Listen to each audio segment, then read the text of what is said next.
Hello and welcome to the Genius Podcast. I am your host, Karen Doyle, and I would like to invite you to join me and countless other Catholic women as we not only discover our own genius, but we own it, and then we bring it as a gift to the world and the people we do life with. The Genius Podcast is part of a much bigger initiative for Catholic women called the Genius Project. The Genius Project is dedicated to helping Catholic women discover their unique genius, what it is they are called to do with their gifts and their life.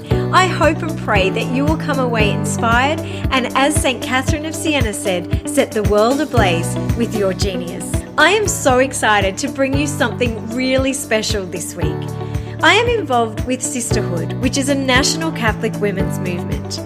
We host Australia's main National Catholic Women's Conference, as well as support women to form Sisterhood Connect groups. These groups are made up of approximately 5 to 7 women who meet on a regular basis in someone's home, and they are a beautiful place of support, formation and prayer. This year we were 4 days off hosting our national conference when the world went into lockdown. This left so many women ready to be spiritually fed at the conference, but not able to attend the event. With the COVID shutdown, so many women expressed feeling really isolated, and they expressed a deep need for connection despite social distancing. So the Sisterhood movement set up virtual Sisterhood Connect groups for women right around the country. And we decided to do a book study on Father Jacques Philippe's book, Searching for and Maintaining Inner Peace. Women met online once a fortnight and worked through the book. We produced a beautiful PDF journal for them to go deeper in their personal prayer time, as well as a podcast which unpacked each chapter. It is this podcast that I am so excited to share with you through the Genius Project. For 6 podcasts, I am joined by Therese Nichols, a female Catholic entrepreneur and founder of One Plate, as well as Sister Mary Helen, a Dominican sister of St. Cecilia, Nashville, Tennessee. These 2 women are incredibly special and have been a really important part of my journey.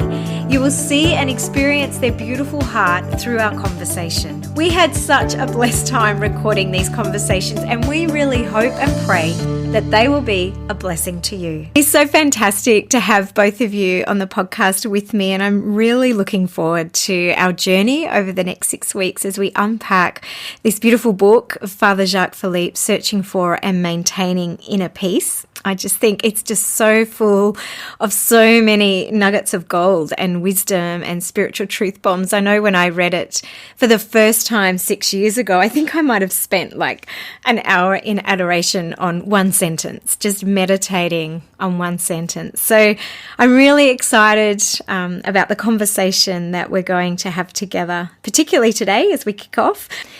Well, I just think this is such a treat for me, and I'm really looking forward to unpacking this book with you both over the next few weeks. I know it's going to be a huge blessing for the women doing the virtual online Sisterhood Connect groups, but there's a little bit of me that's a bit selfish because I just love talking to both of you. So to have the opportunity to catch up and to talk about one of our favourite books is a real blessing. I know, Therese, you're a bit of a Father Jacques Philippe junkie, aren't you? Oh, yes. I love Father Jacques Philippe's writings. I actually discovered Father Jacques 6 or 7 years ago while I was on a sabbatical in Italy and France. And I ended up reading all of his books, but in particular, Searching for and Maintaining Peace really stood out for me.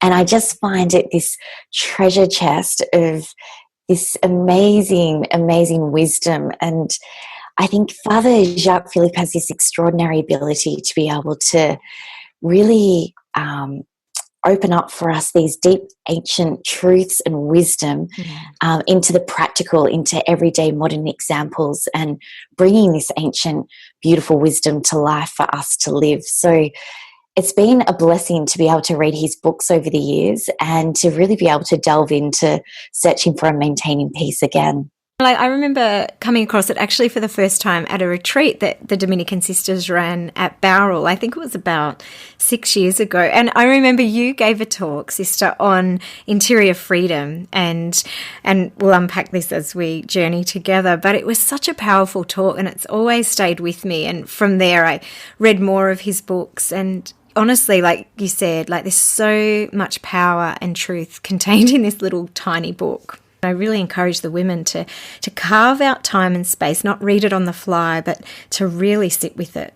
Because I know it's had so much power in my own life, and reading parts of it in adoration has just brought so much transformation. So I find in this book that there's just so many spiritual truths, and we just have to, you read through them slowly and just sit with them, let them sink in.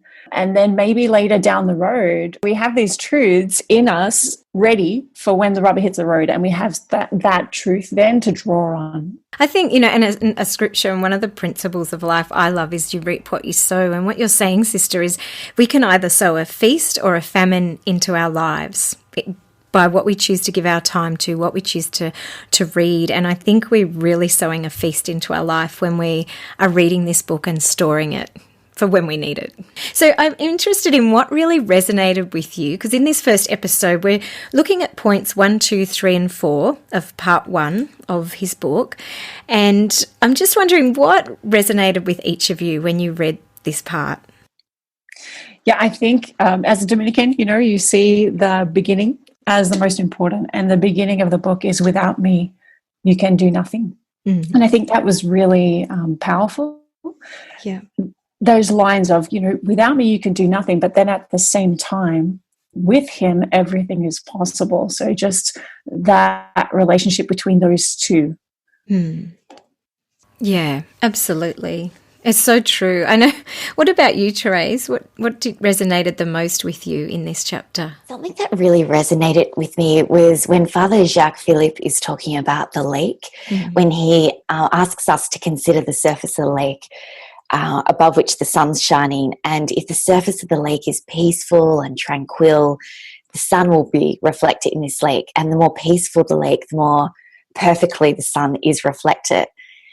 But then he talks on the contrary, that if the surface of the lake is agitated, then the image of the sun can't be reflected in it. And he goes on to say that's like our soul in regards to in our relationship with God. And the more our soul is peaceful and tranquil, the more God is reflected in it, the more his image is expressed in us.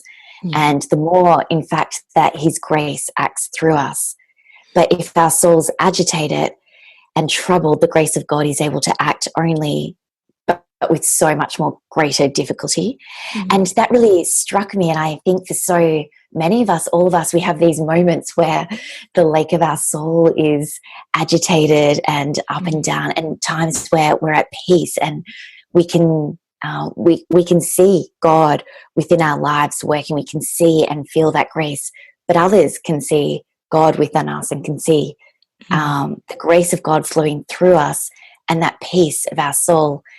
And I think it's beautiful, because when our soul is at peace, we are able to have a deeper connection with God, but we're also able to bring peace to others, and we give permission to others to be at peace. We come into a room when our soul is at peace, and suddenly others in that room who might have been agitated, they too feel that peace, and it becomes this gift of peace that we bring to others through our own soul being at peace and still. And it's very much linked to that stillness, isn't it? Be still and know that I'm God. And we can have so much going on all around us, and crazy things happening, but if we can just be still in our soul and know that he is God, then we receive the peace from God, and we're able to give that peace to others. I was just thinking, Therese, about what you were saying about bringing peace. And just what's coming to mind as you were speaking was all of the letters of the New Testament, and how many of them begin with, peace be with you. And how that's really remarkable that all of them, that's the standard greeting, the standard Christian greeting is peace. And the treasure that gift of Christ's peace is, that we want, that's what you want to bring into someone's home, So it just, that was just striking me as you were speaking. Yeah, Absolutely. It's just, I think he also picks up on that the goal of the spiritual life is to discover in our souls the condition in which God can act in peace. And I really liked that there's an onus on us there to do some work, to discover the conditions. What is it that we can do? And like you said, Therese, I love that image as well of the lake reflecting the image of God, and like our souls, like the more our soul is peaceful, the more God's able to be reflected in us. I just think it's so powerful. But like, what can we do? These are great theories, and I often like to see how they can be lived out in the everyday, the day in, the day out of our lives, because the reality is we face some tough stuff. Like, life is not easy going. I think in my early 20s, I had this notion that, you would grow up, you go to university, you might travel, you get married, you have children, and then it's la-di-da, you're often sailing. And it's like you reach your 40s and you're like, life is just not like that. I don't know where that idea even came from. Probably Time Warner and Hollywood had a lot to do with that. But like, life is just full of these ups and downs. And I think we can often see those ups and downs as obstacles that prevent us from being happy or reaching fulfillment or finding peace, whatever it is.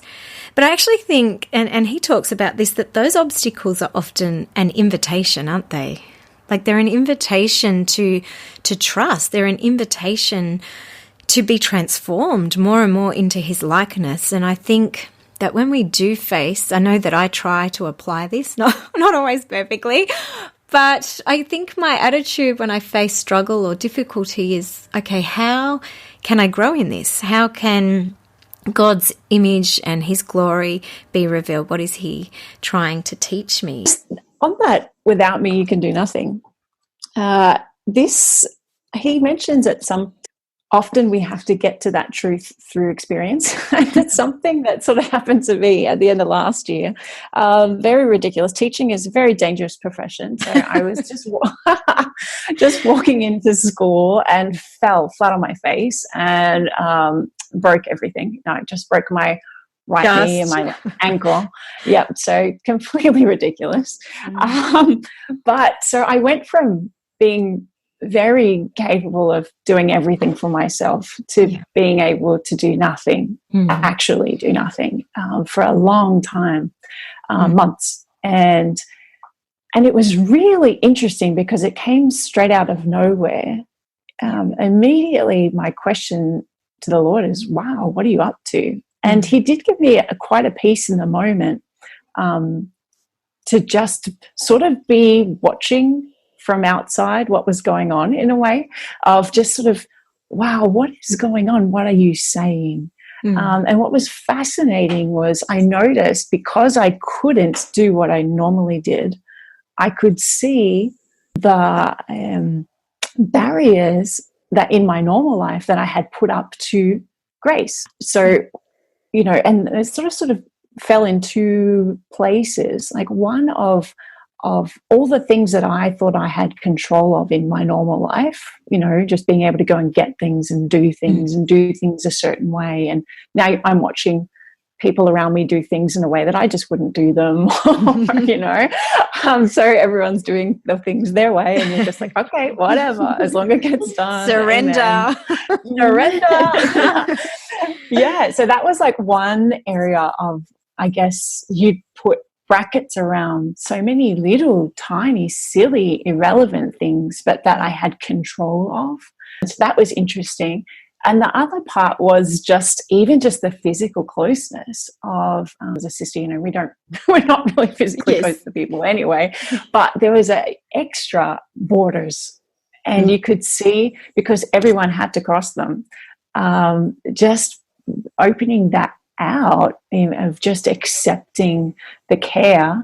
You could see as well, like, wow, there's a whole avenue of grace. I think in both of those two places for me that I was like, wow, I had no idea that I was blocking grace. And I think when Jacques Philippe, he says in this line, I think it's on page 4, he says, how can I permit the grace of God to freely operate in my life? I think the experience of without him we can do nothing awoke, showed me where are the barriers to that. That's so beautiful. Yeah, it's very humbling, isn't it? Like, we have to become so vulnerable to realize our powerlessness. Like, it's very humbling, sometimes humiliating to get to that point. And I know, sister, your accident happened, I think, a week after my husband Jonathan's accident happened. So you broke both your legs, he broke both of his arms. And similar to you, like, flip side of the coin, like, you had the experience of being on the receiving end of literally physically having nothing, and people having to step in to care for you. Whereas my experience as Jonathan's wife was, he shattered both his wrists when he rolled a bobcat down our very steep driveway and split his head open, and he didn't just break them, like completely obliterated both of them. And so he couldn't shower or wash or dress or do anything for himself for like 2 months. And so my experience was being the person who was giving that care, and also having to carry so much. Like, we have our own business, and it was the busiest time of the year. We have 3 children under 12, plus caring, not only doing the practical things for him, but running him to all of his appointments, and there were many.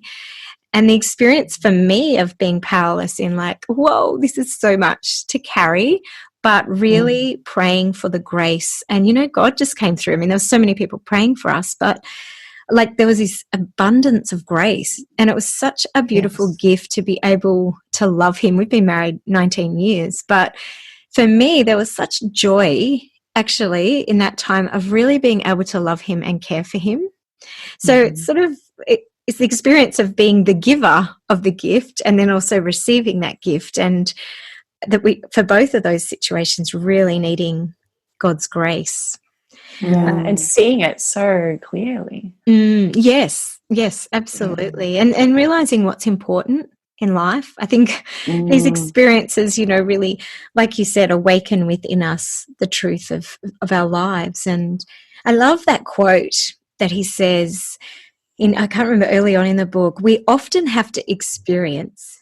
So we have to, unfortunately, there's no choice. But we often have to experience failures, trials, humiliations, permitted by God before this truth imposes itself on us. And I was really reflecting these past couple of weeks on that particular sentence, that we often have to, which implies they are necessary. They are permitted by God before the truth imposes on us. Now, I think that word imposes to me implies force. And so something that's forceful is actually not a nice thing normally. But it doesn't mean that it's not good for us in this situation. And I think, Jonathan has a great saying. He said, we either learn in life by a gentle word or a piece of 2x4, like a piece of timber hitting us over the head time and time again until we get the message. And I don't know about either of you, but so often I get frustrated because I find myself back in the same place. I find myself, going through a trial and learning and praying and receiving grace.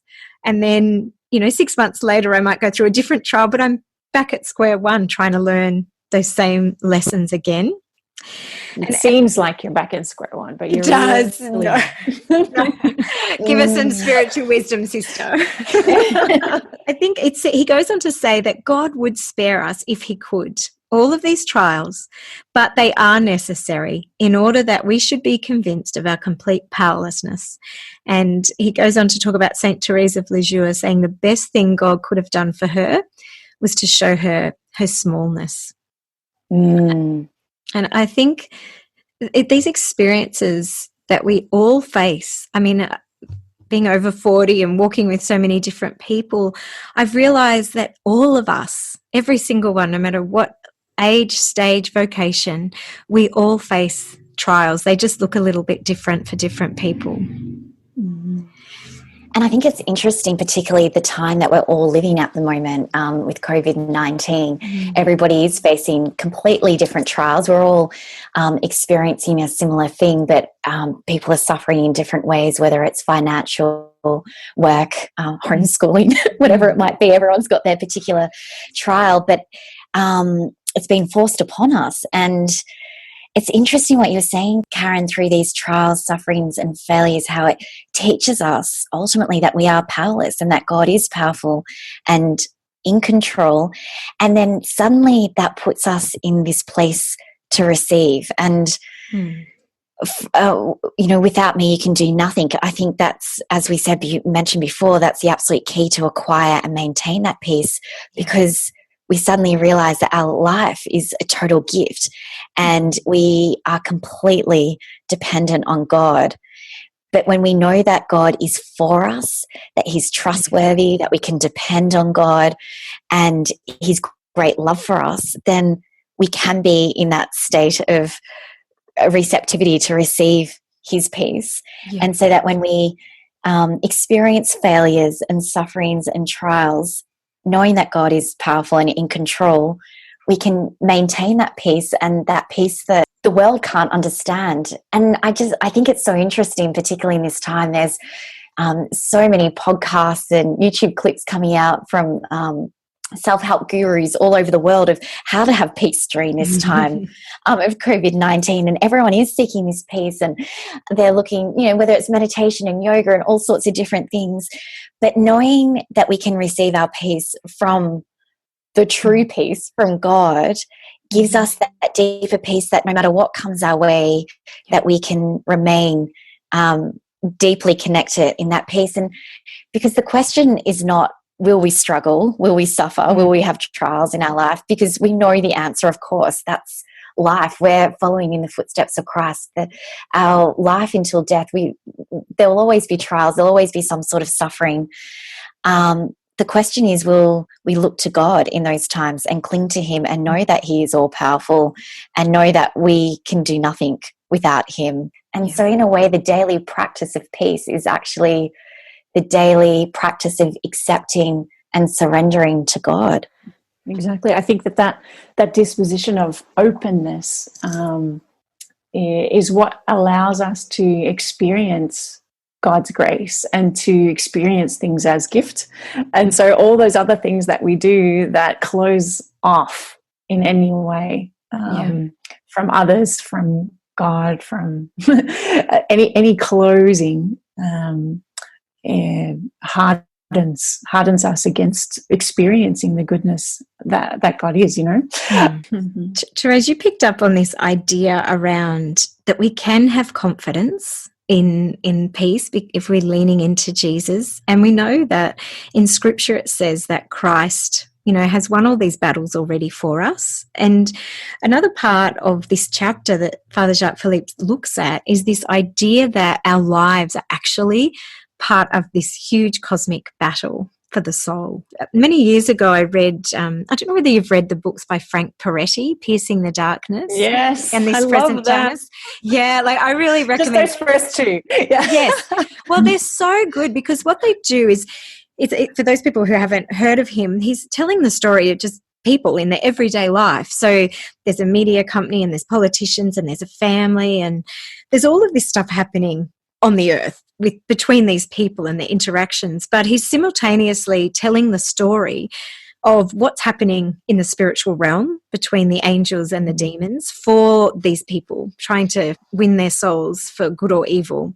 I really love this novel by Frank Peretti because what it does is it elevates our perspective from focusing on the everyday mess of our life or the struggle or whatever it is, and it elevates our gaze up towards heaven to see that our lives and everything that is happening in our lives is happening behind a much bigger backdrop and a bigger story. And this is what he talks about. He said the reality of the spiritual life is that it is a spiritual combat of war and a war that is without mercy. But Therese, like you were saying, we should have full confidence that Christ has already won this battle for us.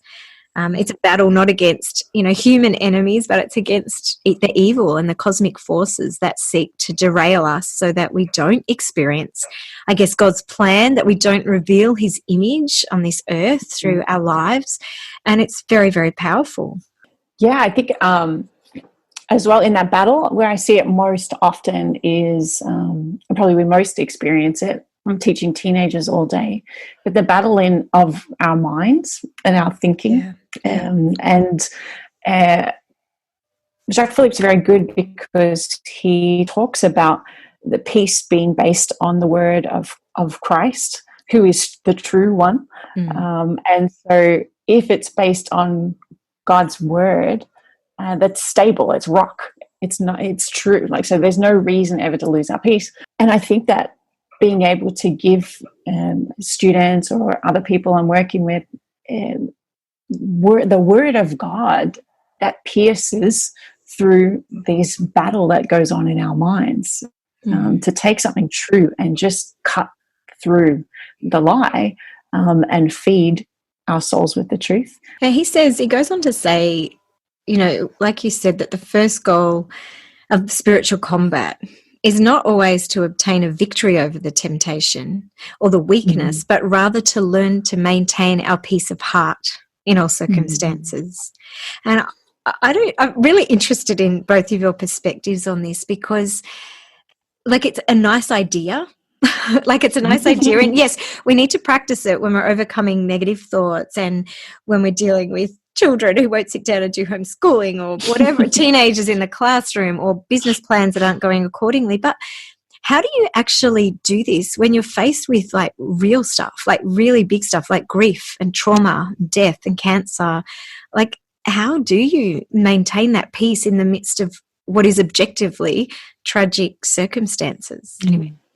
Something that I've been really inspired by over these last few months, and I cannot stop thinking about it, but it's the lived inspiration and example of a couple who have gone through one of the most tragic things that I've heard of recently. And that couple is Leila and Danny Abdullah. And my gosh. Yeah, some of you might have heard of them. So this couple, they lost 3 of their children in an accident in February when a drunk driver killed their 3 children and another girl, their cousin.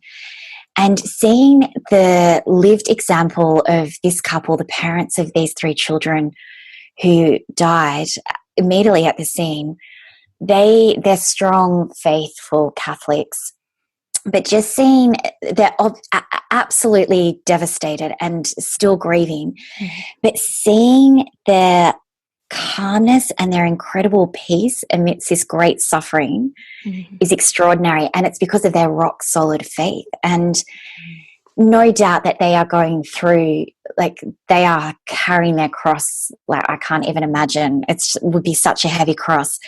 But I've seen some of their interviews, and they recently did an interview a couple of weeks ago on a Sunday night, and just seeing their faith through this and the way they have clung to prayer and the peace that comes through that is extraordinary.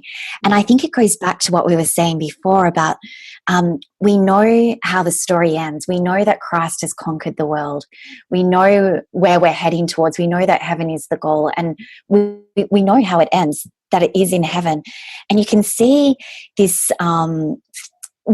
I can see this lived through in the life of Leila and Danny, in this sense of this great grief and suffering, yet at the same time there's this joy and peace because of their faith, and they know where they're heading. And there's a quote in Father Jacques' book in this first section where he says, it is exactly this interior peace which permits him to fight, not with his own strength, which would be quickly exhausted, but with the strength of God. And I can just see through this lived example of this young couple who have lost 3 of their children, that through their reliance on the strength of God and through their deep prayer, they're able to overcome this spiritual combat where it would be easy for the devil to get in and crush them in their grief. Yet through holding on to their faith, it unlocks peace, which unlocks this joy that actually the world cannot understand from a worldly human point of view. It's hard for us to even comprehend. For me, like, it just, the foundation, it's prayer. It's holding on to that faith constantly. Yeah, absolutely. I was speaking to a priest who's good friends with that couple, and he was just saying that their ability to do that in the moment, in a tragic moment, has come from years of fidelity. Because in a second, in a tragic moment, you know, you can't change who you are in the moment. You are who you are. So true. And then that investment that has been made, all the little daily yeses to God, yeses to grace, allow God to step in and lead in those big moments when you just surrender. So like, it's all those little acts of faith in God is good, and there is nothing that can happen in my life that God cannot use for my salvation and the salvation of others. Like there is not, if we come to that belief in true faith that God ultimately is good, always good, then I can relax and know that there is a good in the middle of the most tragic thing. Yeah. But that comes in the little steps of every day. Yes, I love that, Sister Mary Helen, because I see that over and over in the persecuted Christians, and especially the stories that have been coming out of the Middle East over the last few years of these Christians who are dying for their faith, that they just didn't suddenly declare Jesus as Lord and die in that moment. It was all the little moments of prayer, the thousands of rosaries, the thousands of holy hours in the years that went by previously that got them to that moment where they could stand and declare their faith in God. And for me, there's this quote that somebody said to me years ago that I absolutely love. It's a bit of a funny one, but I just love it. It's, you can't fatten a cow on market day. Yes, true. That's a good one. I know. It's always stuck with me. I love it. At the end of the day, like, you can't just get a cow and suddenly fatten it on market day to sell that cow. It's the years, it's the days, the weeks, the hours that's gone into that cow ready to sell for market day. And it's like our souls, that suddenly we can't just click our fingers. It's the thousands of hours of prayer and the things that are being offered up. And everybody's in different circumstances, in different seasons. Some people do have the opportunity to pray for hours every day, and some are in a season where they've got little ones where being able to sit down on the couch for 5 minutes a day is a victory. But it's offering our day as a whole prayer to God, and using those moments of even the moments of the suffering of not being able to pray as long as we want, actually is a beautiful prayer within itself. There's one little reflection I had when I was sitting in bed for a couple of months, was I've got all this time, so much time. And I remember just thinking the value of seconds, and it sort of comes to play here because really important, incredibly important things happen in seconds where you don't have time to fatten the cow, right? But the preparation for them also happens in seconds. It's just this, it's the little yeses, the little opennesses to others, to God. Just that yes. I mean, I think, Our Lady, fiat. Our Lord said the same thing, fiat. Every yes that happens in the little second of now prepares us for those momentous seconds that happen, when God knows. That's beautiful. Yeah, I love that.